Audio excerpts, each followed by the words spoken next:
Hi again then guys, and welcome to the very first car review for the 1.41 selection of vehicles, and the reason why I'm starting with this one, the Jaguar D-Type in particular, is because I would argue it's actually the most important car of the pack in terms of getting a review out there. Because all of the others you can afford very easily. The most expensive one apart from this is the Porsche, and even that's only 100 grand, which you can literally earn 3 times over from one Blue Moon Bay event, even if you don't get it clean. So it's easy. However, this car is a huge investment, so for those who maybe don't have the cash, maybe you want to know, should you save up for this thing? If you've already got 15 million or more, should you spend it on this car? Or would it be better to buy one of the existing ones, or maybe just save up for a 20 million credit vehicle instead? Very valid, very important questions when it comes to the amount of time required to get that sort of cash in GT Sport. Because at the moment, even with the best money-making methods out there, that's still hours and hours of work. So, what does the D-Type offer? Well, on its own, you're looking at a 3.4 litre engine, just under 250 horsepower, which doesn't sound that great. It's actually one of the least powerful high rollers. Still manages to have more power than the Alfa Romeo though, which isn't too surprising. It's got 239 pound-feet of torque, which is pretty good in comparison to the power. It only weighs 850 kilos, which is very nice.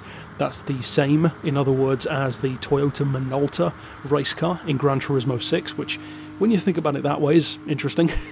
The horsepower per tonne is decent, but of course not earth-shattering. The fact that the power is lower than some others, of course, affects that anyway.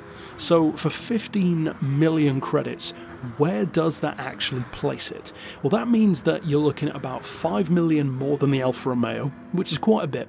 It's the same as the Daytona Cobra, and it's about 5 million less than the other Jaguar high roller, which is of course the XJ13. So how does it compare in practice? 5 million more than some, 5 million less than others, and at the end of the day, the Daytona Cobra is not only my favourite high roller, but it's actually my favourite car in the game. So this has got a pretty high bar to live up to, both subjectively for me and objectively, just as a reviewer. So what can it actually do? Well, I'm happy to say that not only is this very refreshingly another brand new high roller in Gran Turismo, just like the Aston Martin DB3S was, not a returning face, and it's always nice to see a brand new car make its debut. Not only that, which on its own is already a good place to start from, this is a very good high roller, especially when you consider the amount of power that it's actually got. Now, in the event that you're watching here, which is of course the Nostalgia 1979 event at Le Mans, I didn't win.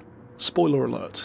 I got a podium finish, but it wasn't a win, and the reason why is because of the Ferrari P4s. They are overall pretty much the best of the 20 million credit collection, because the Jaguar XJ13 is very good, as is the Ford Mark IV, but the Ferrari has such a huge advantage on weight. It's actually one of the lightest high rollers of all, but at the same time it has the same kind of straight line, top end, and even just pure power that the bigger dogs have, like the Jag and the Ford, so it really is the best of both worlds.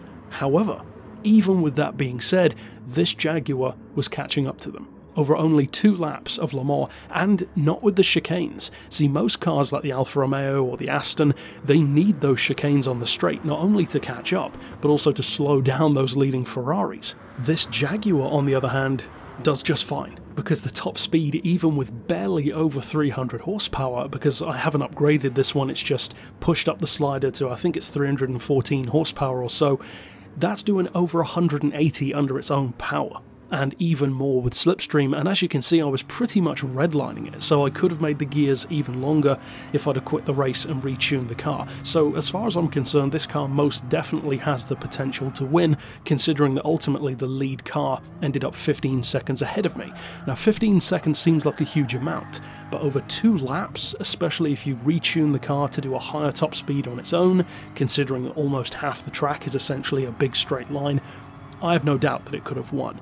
Plus, I will say that for the sake of these reviews, I like to use quite a lot of footage, up around 7 or 8 minutes for instance, or more if possible, so I was literally not pushing the car as hard because I needed the race to take longer, in effect. So in a kind of ironic way, I actually didn't want to finish the race too quickly. So from that point of view, I have no doubt that it could definitely win. So if you're looking for a car to not just own for the sake of being a collector's piece, but actually win events with it, and not just one make custom events, but actual, you know, high roller events like this one and the other ones as well. There are like 5 different ones now in the 1979 or older series. It's definitely one to go for, because it has a very nice mix of really good straight line speed, not so much on the acceleration side, it's really the top end stuff that's very good. Again, not surprising, that's always what the Jag feels like, even in Forza it feels like that as well. But, of course, another crucial thing to know is how does it handle? What is this car like through corners? Because in the high roller category, because they vary so much, you can have so much of fantastic in a straight line and maybe not so good through corners. Or then you have something like the Alfa Romeo, which is insanely good through corners, but just has no straight line power to go up against the big dogs. How does this one fare in that regard?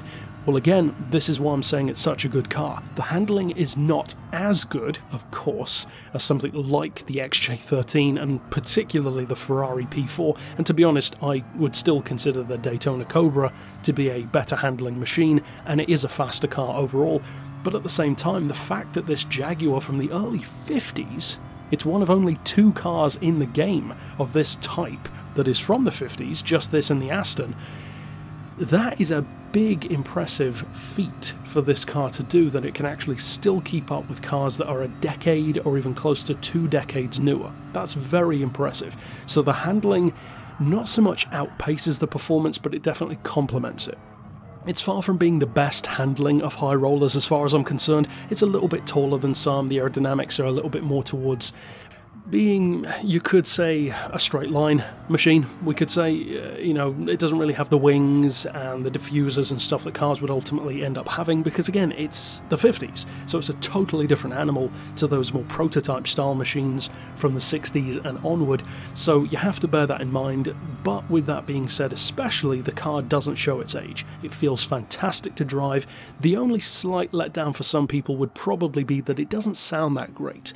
But having heard Jag D-Types at Goodwood in person, I can say it actually kind of does sound like this. To be honest, it's a little bit underwhelming. A lot of older race cars don't tend to sound that great. They're just loud and that's it.